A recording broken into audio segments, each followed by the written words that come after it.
Hi, my name is Maury Sullivan.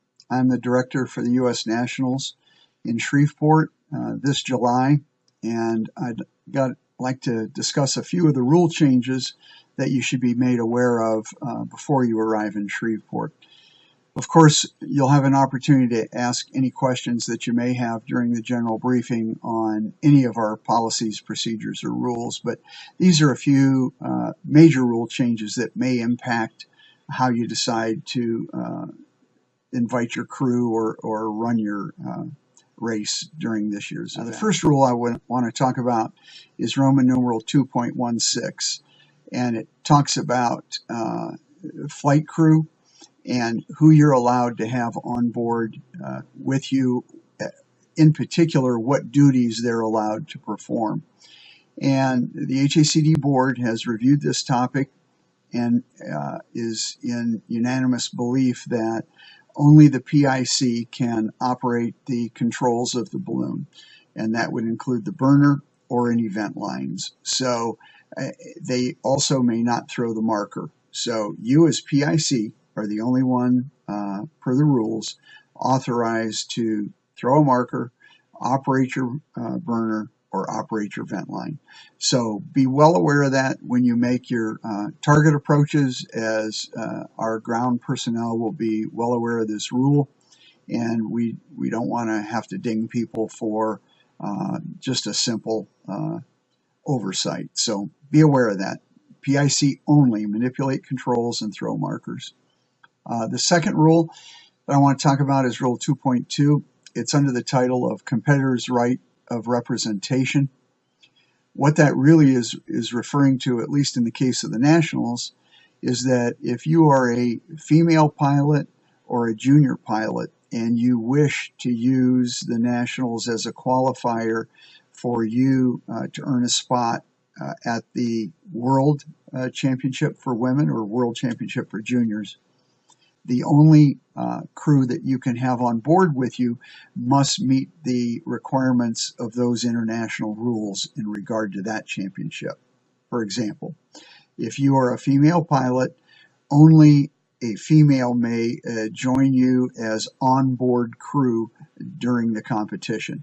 You can have whoever you wish for ground crew, advanced crew of any sort, any other type of help. You can have whomever you wish, but onboard crew can only be female. And the same would hold true for juniors.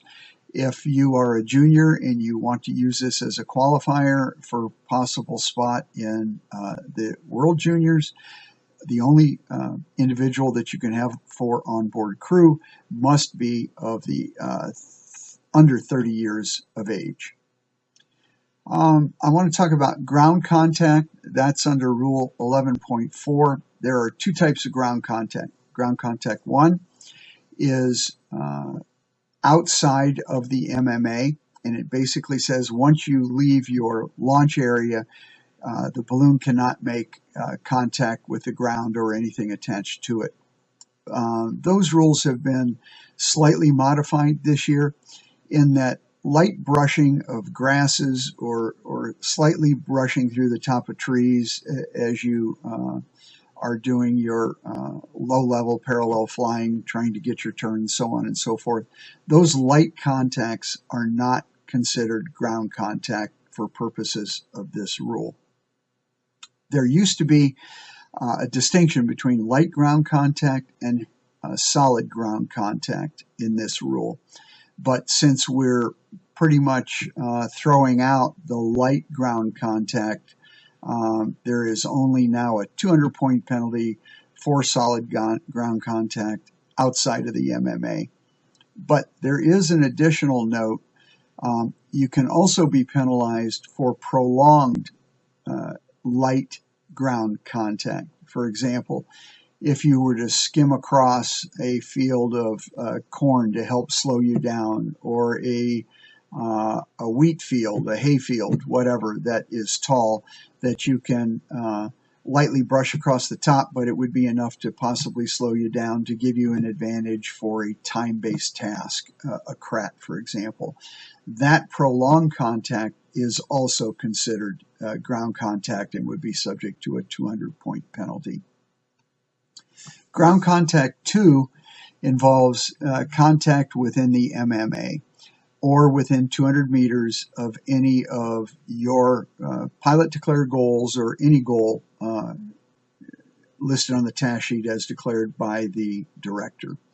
So you'll want to be aware of that. There is a light ground contact penalty for that, which is 100 points, and a solid ground contact is 500 points.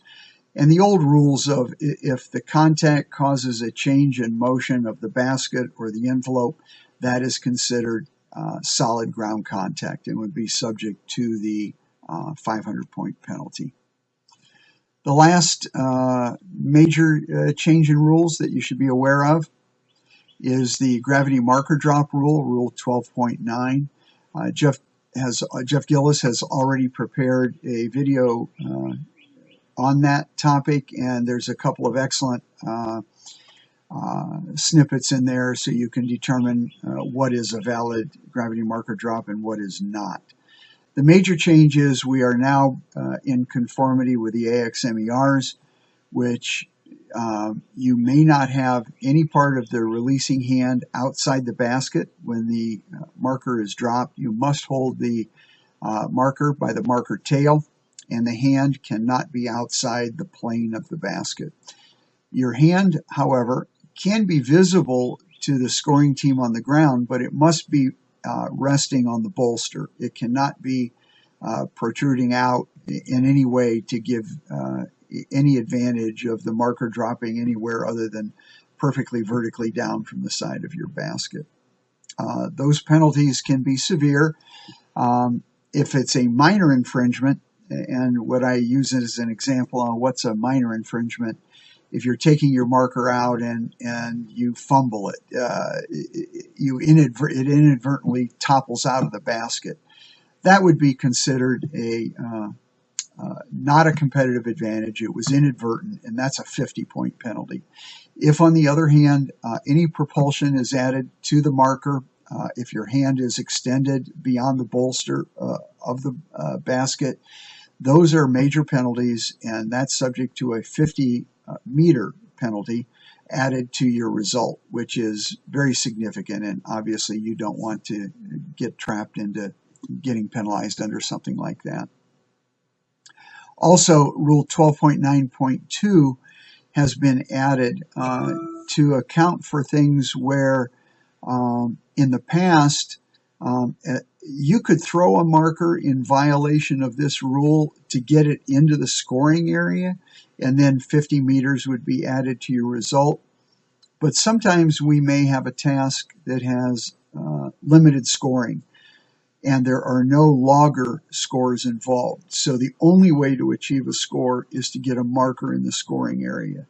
If that is in play, and it's stipulated as such in the task data sheet, if you were to throw a marker in that case, that would be a no result.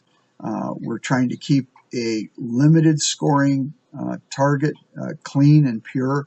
So if it's a gravity marker drop in that case, don't throw it to get it in because you'll get a no result.